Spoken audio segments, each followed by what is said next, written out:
Namun, betapapun konyolnya semua orang, Qin Yichen masih dengan tenang berkata, lanjutkan. Namun, dengan cara ini, itu jatuh ke mata orang-orang di ranah klan. Tetapi jelas bahwa itu sulit untuk didukung. Bahkan Feng Tang dan yang lainnya tidak memiliki kepercayaan pada pertaruhan batu terakhir. Lagi pula, Zuo Chunqiu kali ini dapat digambarkan sebagai keberuntungan dan kekuatan yang dimainkan secara ekstrim. Bahkan jika Qin Yichen benar-benar beruntung untuk meluncurkan semangat kelas atas, itu masih merupakan kerugian. HMPH, tidak akan meneteskan air mata sampai kamu melihat peti matimu. Beritahu kamu penyesalan apa hari ini. Qin Yichen, kuharap kamu tidak menangis nanti. Zuo Chunqiu juga mencibir, karena dia hanya mengambil kesempatan untuk benar-benar memahami kristal roh yang dipilih oleh Qin Yichen, yang tampaknya sia-sia, karena kamu tidak menyerah. Bahkan jika kamu membukanya, biarkan gengmu mati.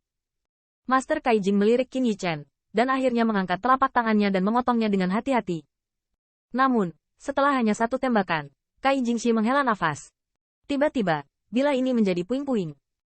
Jangan hanya melihat pedang nomor 1, tetapi dalam pandangan Kai Jingshi, Qin Yichen telah kalah. Karena kristal roh yang dipilih oleh Zuo Chunqiu, bila nomor 1 keluar.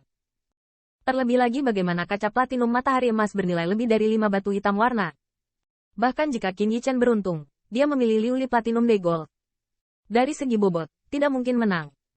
Yang paling penting adalah Zuo Chunqiu bukan orang bodoh. Dia bisa melihat melalui emas platinum spirit crystal. Jika Qin Yichen memilih yang ini, mengapa tidak? Jadi, tepat setelah pedang nomor 1, suara rintihan terdengar lagi. Sepertinya keberuntungan Qin Yichen hampir habis. Siapa bilang tidak? Bahkan jika spirit crystal ini bukan limbah, itu tidak bisa dibandingkan dengan kaca platinum yang dipilih oleh Master Zuo. Saya hanya tidak tahu apakah Qin Yichen mampu untuk kalah. Sepotong emas matahari platina yang begitu besar, bahkan jika itu adalah seseorang di dunia utara, tidak dapat dengan mudah kehilangannya. HMPH, kamu harus menghentikan keberuntunganmu sekarang. Kamu harus mendapatkan 1 inci dan membuat Tuan Zuo marah. Sekarang sudah terlambat untuk menyesalinya. Ejekan kerumunan menjadi semakin tidak bermoral saat puing-puing terus berjatuhan. Dan bahkan Master Kristal pun agak santai. Lagi pula, dalam pandangannya, Master Zuo benar, itu sia-sia. Melihatnya, hampir setengah terpotong, kecuali sisa limbah. Siapa bilang tidak? Benar saja, begitu Master Zuo bergerak, dia sama sekali bukan lawan. Semua orang di komunitas juga mencibir, Qin Yichen, bukankah kamu masih memiliki fantasi? TSK, aku khawatir anak ini tidak akan menyebut sampah ini bayi. Qin Yichen, begitu banyak orang melihatnya. Jika Anda tidak peduli dengan wajah perang Korea Utara, Anda akan baik-baik saja. Fantasi terakhir Feng Tang dan yang lainnya juga terpotong dan hancur. Dan bahkan setiap bila divisi kristalis membuat hati mereka berputar-putar. Betapa ruginya, berapa banyak.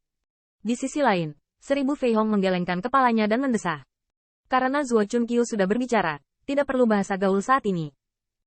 Dia mengakui bahwa 2 game pertama, apakah keberuntungan atau teknik pemompaan, Qin Yichen akan membuatnya bersinar. Tetapi ini semua tidak dapat menahan satu pukulan pun setelah kemarahan Zuo Chunqi.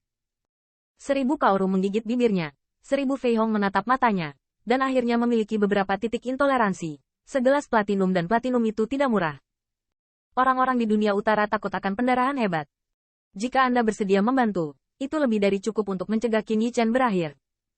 Namun, dalam pandangan 1000 Fei Hong, mereka hanya dapat membantu mereka. Tidak ada yang bisa menyalahkan masalah ini. Hanya dapat dikatakan bahwa Qin Yichen terlalu percaya diri bahwa dirinya sempurna. Jika Anda tidak memahaminya, Anda akan menerimanya, atau kekuatan Zuo Chunqiu terlalu agresif. Ini bukan sesuatu yang bisa ditandingi oleh Korea Utara. Seiring waktu, puing-puing tersebar, dan kristal roh telah terpotong menjadi hanya sepertiga. Saat ini, bahkan para tamu yang ramai secara bertahap tidak lagi takut dengan perang utara, dan ironi tidak tercakup. Itu saja, bahkan jika itu puri gold, itu tidak layak untuk disebutkan oleh Master Zuo dengan setara. Ya, saya tidak perlu melanjutkan. Jangan buang waktu di sini.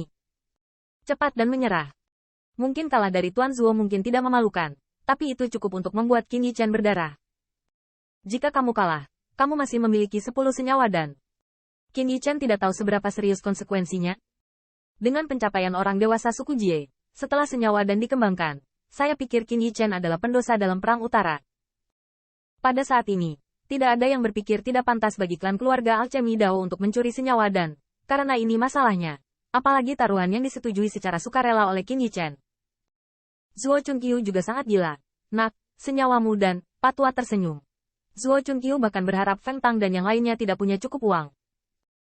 Sejak itu, dia punya alasan untuk meminta lebih banyak senyawa dan Qin Yichan memiliki sedikit cemberut. Meski ada jaminan dari Hong Lian, salah jika tidak ada ketegangan sama sekali. Bagaimanapun, Zhuo Chunqiu telah memainkan yang terbaik kali ini. Tapi dia tidak melihatnya, dan teratai merah yang melayang-layang menghina. Hei, biarkan orang itu bergerak perlahan, jangan potong bayinya. Qin Yichan mendengar ini disegarkan. Apakah akhirnya akan dikirim? Begitu mata Xingmu berbinar, dia ingin melihat betapa mengejutkannya Hong Lian mengatakan bayi itu. Tuan ini, kamu, namun, saat ini, Qin Yichan bahkan tidak selesai berbicara. Jadi dia melihat tangan pembuat kristal bergetar dengan pisau, dan itu jauh lebih tidak menyenangkan dari sebelumnya. Apa yang ingin kamu lakukan? Itu tidak masalah sebelumnya, tapi kali ini hampir terpotong. Apakah menarik untuk menunda kali ini lagi? Bisakah Anda memenangkan Master Zhuo tanpa poin di hati Anda? Bahkan jika Anda kehilangan diri sendiri, mengapa selalu mempermalukan saya? Apakah saya hanya bertanggung jawab atas Kaijing? Jika Anda bisa menang, saya akan memakan semua remah ini. Meskipun hatinya penuh ketidakbahagiaan, tetapi divisi kalkulus tahu bahwa meskipun dunia Korea Utara kalah, itu bukanlah sesuatu yang dapat dia provokasi. Mempertimbangkan konsekuensi dari kemarahannya, dia akhirnya melawan depresi dan bertindak dengan hati-hati. Namun, pemandangan ini jatuh ke mata pembangkit tenaga listrik Jie. Bagaimana kesempatan untuk mempermalukan dunia Korea Utara bisa dihindarkan? Qin Yichan, menurutmu apakah sangat ampuh untuk mempermalukan seorang guru Kaijing? Jika Anda tidak mampu kehilangan, katakan saja, mengapa mempermalukan guru ini? Itu saja, bisakah kamu semampu itu di zona perang? Tuan, potong saja, kami di sini, saya pikir ini berani mempersulit Anda.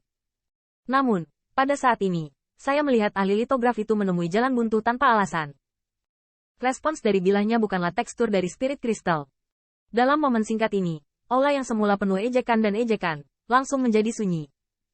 Melihat ke depan, di bawah bilahnya, ada cahaya berkilauan abu-abu keperakan.